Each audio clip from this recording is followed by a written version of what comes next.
The Ed Bernstein Show. Now, here's Ed. Hey, we have some great Las Vegas entertainers on our show today. With me now is Niki Scalera, and a little bit later, Garrett, who is the premier Neil Diamond impersonator that ever existed. But, you know, we talk about local entertainment. At one time, you weren't very local. I wasn't. I grew up in Connecticut, and I started performing at the ripe old age of 5. And when you say that, I know. Where did you perform at 5 years old? So I had really bad asthma as a kid, and my parents put me in dance in hopes that it would build up my stamina. And at my first dance recital, I didn't exit the stage. I came out and I did my number, and then I curtsied and blew kisses and waved to the audience, and they applauded. And I was, 3 or something, and they kept applauding and I was like, I love it up here. And then I went to school, and I said, I'm gonna be an actress someday in Montessori school. And it just so happened one of my teachers, her son was my age, and he was already acting professionally in New York City, which is not too far from where I grew up in New York, in Connecticut. Yeah. So we got pictures taken and met with agents and went into the city and signed, and at 5 I did a Cabbage Patch Kids commercial. So yeah, it started. I remember those. Yeah. Oh my gosh, they were big hot rave. commodity. Big popular. What was the first song that you can remember singing as a kid? Oh gosh, probably.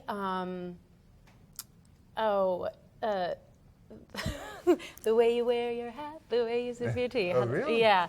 The memory of all that. They can't take that away from me. But that's a pretty sophisticated song. It is a pretty sophisticated for a song. young child, right? Yeah. Yeah. It's not like the Mickey Mouse Club theme song. Yeah. No, it was that and Of Thee I Sing, which again is not like a kid's song at all. And I think they were kind of musically simple, or Of Thee I Sing is pretty straightforward. And I think that's probably why I was taught those really young. And what was the first job you had that you got paid for? Well, it was probably that Cabbage Patch Kids commercial. I think that was the first one I did, maybe. Cabbage Patch. I did a handful. No, when you look back at kids, people my age who started as kids, like they did hundreds of commercials, and I probably did like 10 or 12. So not that many in comparison. Okay, and then you found your way into NYU. Yes, yeah. So that's when you became serious about.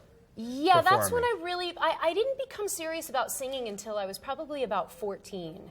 And then it was all I wanted to do. And I was like, forget the acting thing, I'm going to do this singing thing. And I remember we actually went in and met with like Gloria Gaynor's manager.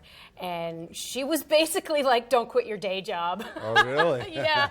She said, you already have so much groundwork laid in the acting department that it would be foolish to quit and start this. She's like, just keep going and, evolve with it, or, add the singing into it. And I think that's basically what I did, and that's, Then it becomes like a ticket to Broadway, yeah. right? Yeah, the then acting it's and your the musical singer. You theater. marry the two. Yeah, absolutely. What did you enjoy more of that experience? Being on Broadway, was it the acting, the singing? What was it? That's a great question. There were times when I was studying at NYU when I would have days that I was like, I'm a dancer today. Today, I'm a dancer. Today, not so much. And then there are other days where you're like, I'm really a singer, I'm really an actor. And it's kind of a neat marriage of the three. And I think as the beauty of getting to do a show on Broadway or any kind of long run is that you do the same work 8 times a week, or if you're in Vegas, 10 or more times a week. So you really get to play with the acting part of it, or you get to try new things. And the acting thing really does relay into the singing thing, because you can change who you're singing to, your end motivation. And so that you'll find, I think as the performer, you find how little things will tweak your performance. The audience kind of will never know the difference. I had an acting teacher tell us in college, and during the 8 shows of the week, you will have one that you think is amazing, one that you're like, oh, that was awful, and the rest will be kind of in the middle. And the audience won't know the difference between your best show, your worst show, and your average shows. Right. It's also comparative, right? Right. Yeah. And I think some of it, it's internal, it's how you end up feeling. And as an actor, that's your job is not necessarily to make yourself feel something, but to make everyone else feel something. And you've been involved in some very, major productions, Hairspray and Tarzan. You played Jane in Tarzan. When you're performing something that popular, is there a lot of pressure on performing that role, and how do you deal with that? So with Tarzan was a fun one. I actually covered Jane, and which meant I was in the cast. I had my own role kind of in the ensemble, and then when Jane gets sick, then I go in for her. And I ended up going in during previews when we hadn't really had a full understudy rehearsal yet. So that day I get the phone call, she's out, you're going to be in tonight.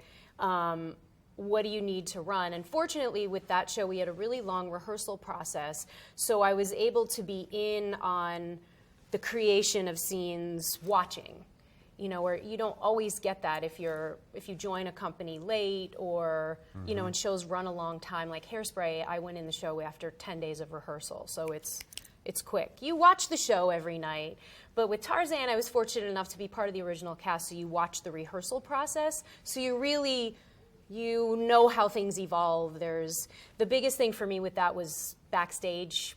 What do I do backstage? Because there were crazy quick changes, running upstairs, wigs and harnesses and flying.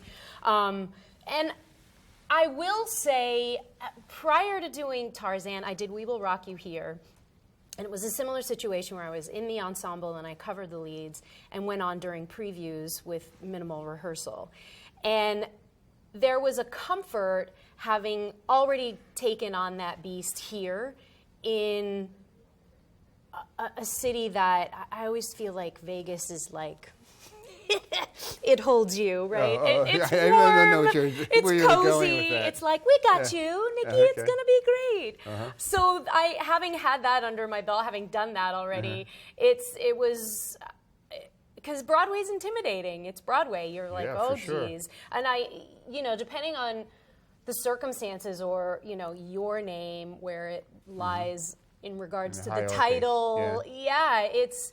People can say, I didn't see that girl, I want my money back. There is a definite pressure behind it, but at the end of the day, I have this mantra, you have to listen, relax, react, and respond. Because that's all it is. It's not reading, writing, arithmetic. No. 4 R's, different R's. But you have such great versatility. I mean, in addition to the acting you did in soap operas and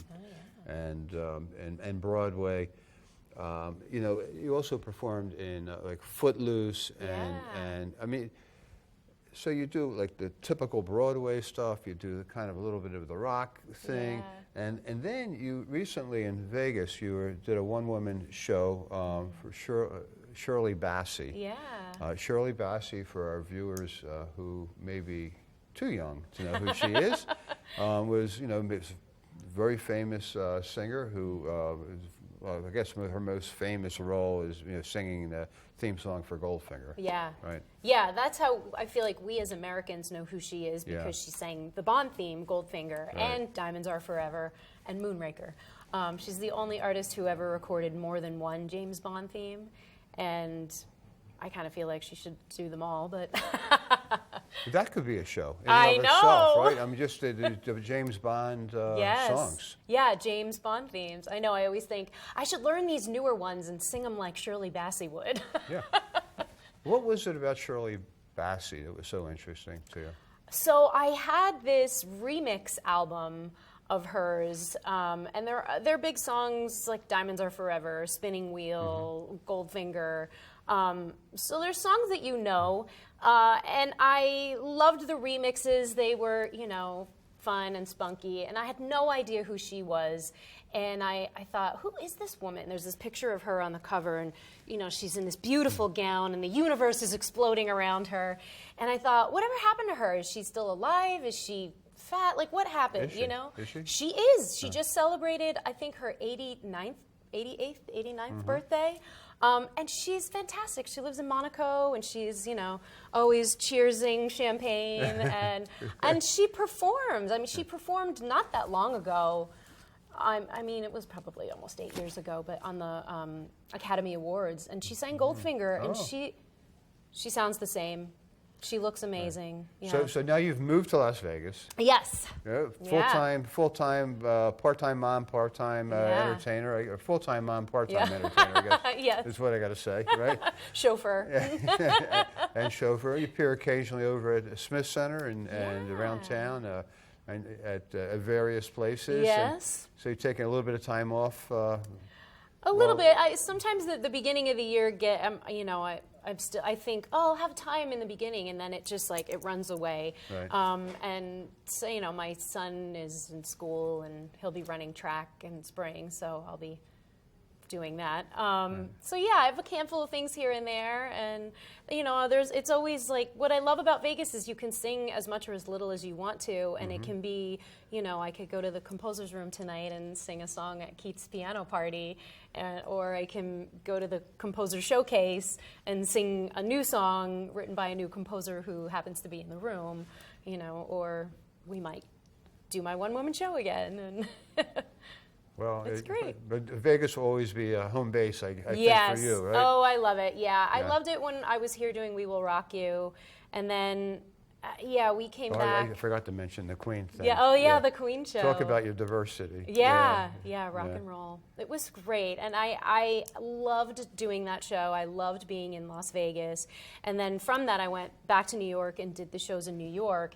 And I always wondered if I would love Vegas as much without a show, because sometimes that becomes your identity, and so we came back when I was pregnant with my son, and I mean that was 14 years ago, and we're never leaving. We love it. Keep your eyes open for Niki Scalera. She will be in and out of different That's venues in right. Vegas, because and when she's not being a mom, she's going to be a diva. Oh, thank you.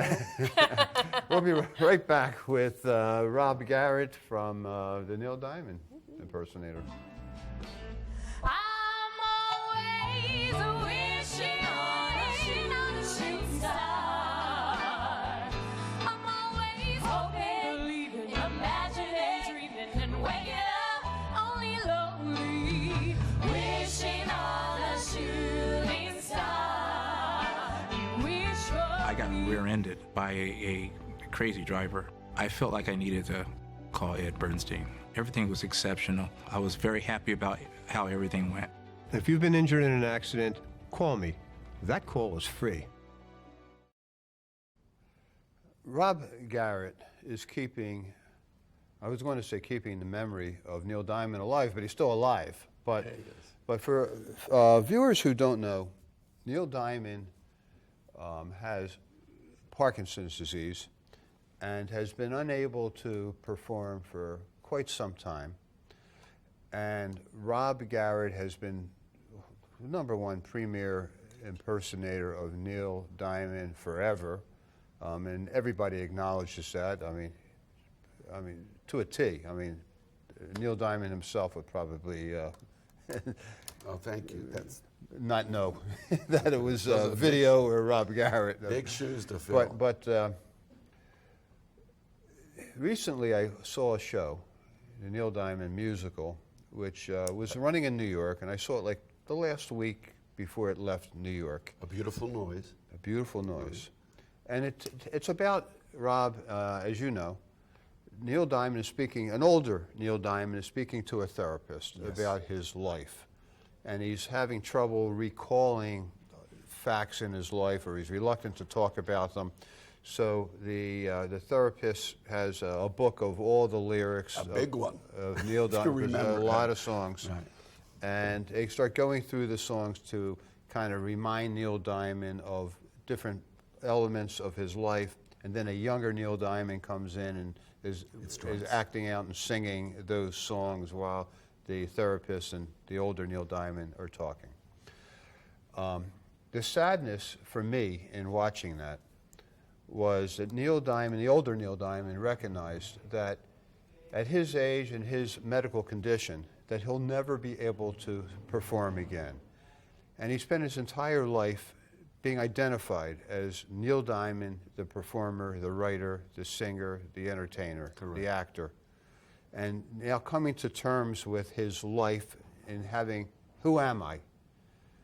It ends with a song that I'd like you to talk about, that Neil Diamond wrote called I Am.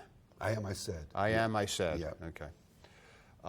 What is the significance to you of that song, and what was your feeling about the show? Well, first of all, I love the show. I mean, it's very typical Broadway. Some of it's a little bit over the top, but what you would expect. And both guys that did their job playing Neil Diamond did wonderfully. I sat up front, and I wanted to take in everything about the show, and it was just fantastic. Now, the show has ended on Broadway. It's on tour right now, and not that I'm supposed to be promoting them or it's my job, but you can go to abeautifulnoise.com and you can see their schedule. As far as the song you're talking about, I Am, I Said, we talked about this. It's both of our favorite Neil Diamond songs, correct? Yours Yes, too? yeah, oh yeah. Yeah. And I even tell my audience every night it's my favorite Neil Diamond song. And it's a introspective account of his life or how he felt at that time in 1971. And he called it the most personal song. This is coming from him. The most personal song he ever had to write. Took him months to write this song, perhaps longer than any other song. And it just tells about it. I think a lot of people don't know the story behind it, but he just finished auditioning for the movie Lenny, which Dustin Hoffman got, and we actually can't ever see anyone else doing that except for Dustin Hoffman. But he auditioned, and Neil Diamond was becoming a very big star, but he got turned down for the part. They said he did a great audition, but he didn't get the part. And he went into a little bit of a depression about it, you know, and he started looking at his life, and you know, it was failure for Neil Diamond. It was failure, and he sat and wrote the words. Nobody can write something like, "I'm not a man." Think about, "I'm not a man who likes to swear, but I never cared for the sound of being alone." I mean, who else? That's really deep. Who else can write that lyric except for Neil Diamond? Yeah. And it's my favorite song. It's very emotional. I've seen men and women cry when I sing that song because, like, I think, yeah, you said it too. Everyone can relate to it and put their own life's perspective to that song. That's a great song. And as you get older in life, you can hear a song and then it has a different meaning to you at a different age, depending on where you are in life. Absolutely. It's the making of a great song. It happens to me with the Beatles all the time. Right. A lot of his songs are autobiographical. Very much Coming to America is about his family, you know, coming. His grandma. Coming into New York, right? From. And so it's a great thing. When you're singing, and by the way, I should mention, you're over at the OYO, OYO Hotel, next door to what used to be the Tropicana Hotel. That is correct. Right. 2 months ago, I was telling people it's next to the Tropicana, but now it's not. Yeah, but you're there every Sunday, Monday, 4 nights a week, Sunday, Monday, Tuesday, and Wednesday. And the only ongoing Neil Diamond show in the world, as far as on a continuous basis. So when you're singing a Neil Diamond, so many great songs. Yes, sir. I mean, how many songs did he actually write? You know, do you know? I don't know the exact number. Obviously, Hundreds. I was just going to say that hundreds of them, and he's had 37 top 40 hits, which not too many people could say. So when you're singing a song like "Coming to America," yes, like in your, or I am, I said. Yes. You know, what's going, are you trying to visualize at the time how Neil Diamond felt in writing the song, and you're projecting out that, or what are you thinking about? The answer is yes, and not only trying, I don't have to try that hard, because I actually was born in Brooklyn where he was, and come from a Jewish background, which he was. And my grandparents did come on those boats and planes, and so there are certain songs of his I actually, it's not difficult for me to relate to. America, and I Am, I said, for sure. Did you ever read about a frog who dreamed of being a king and who became one? I mean, we all want to think that. It's easy for us all of it to think that it's about us. So the answer is yes. Except I don't have to try that hard, because a lot of his songs, probably why I became such a huge Neil Diamond fan at such a young age, is that he's writing about me. He's writing, and that's his talent, by the way, to write songs. I mean, that's his genius, to write songs that we go, that's me. You know, I Am, I said, is like almost like his My Way. Right, yeah. Correct? Yeah. And so how did you become a Neil Diamond tribute artist? I mean, is it your fascination with Neil Diamond? Was it that you sounded like him or you looked like him? I mean, what came first? Okay, so this month actually marks 45 years that I've been an active, continuous Las Vegas performer. I started my own band in 1980, and it was a typical cover band, and we did well for 15 years. But because he was one of my idols, I actually made sure we did a lot of his songs. And for years and years and years, we'd have people come see the show, my band, people from Legends in Concert. And they would say, Rob, you shouldn't be doing this. You should be in Legends in Concert. And it took me 15 years to make that decision. It wasn't an easy decision, because I didn't know, I don't want to be up in person. And I did.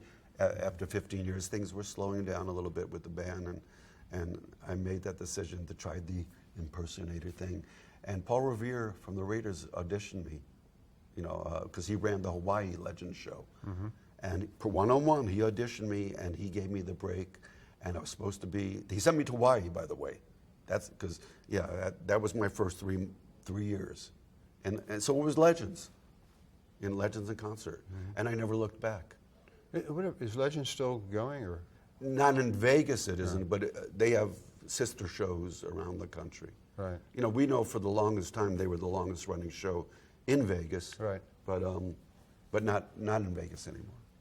Is Neil Diamond? We went to Hawaii to do Neil Diamond. Is Neil different parts of the country or the world more Neil Diamond fans than other places? Absolutely, and that was scary for me, because it was a tourist show, and most of Hawaii's tourists are Japanese or Asian.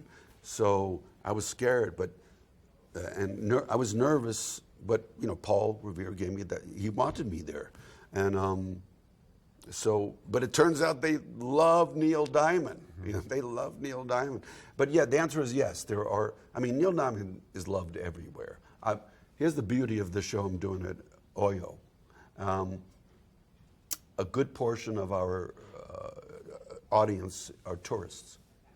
And a lot of them are from other countries, not just from this country, but from other countries, and they never got to see him. Right. They go, we've been Neil Diamond fans, Brazil, Japan. He never went there. He never went there. So I'm getting to perform for people that from countries that he never went to. Yeah, and look,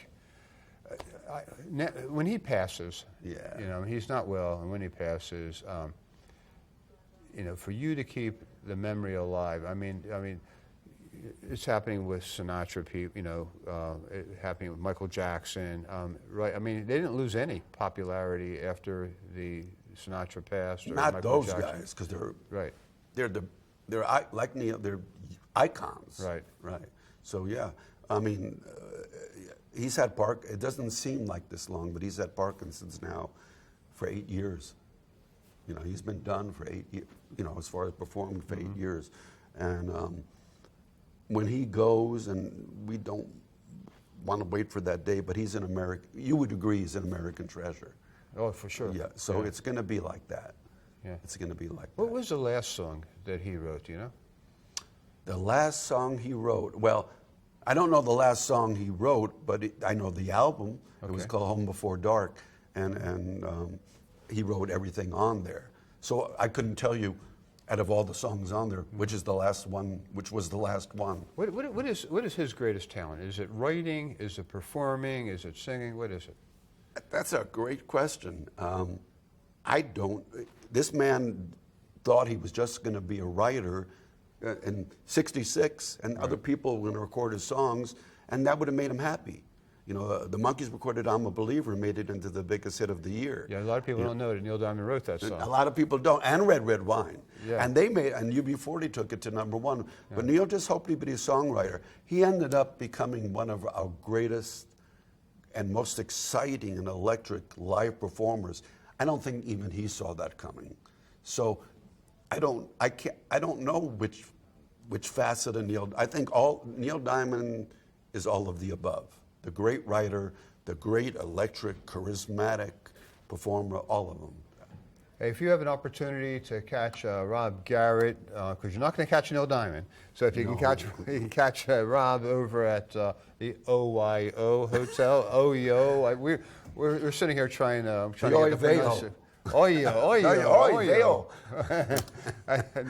Next to formerly was Tropicana Hotel. Sunday, Monday, Tuesday, Wednesday, and Thursday at 9 p.m. Right. That's There used to be Hooters, used to be San Remo. Yeah. Over the years, it's And changed. you may catch a tear in his eye when he's singing "I Am." Well, you definitely will catch a tear in my eye because I don't think I've never not shed a tear or two doing that. It's my favorite, and it hits right here. Thank you, Rob. Thanks, Ed.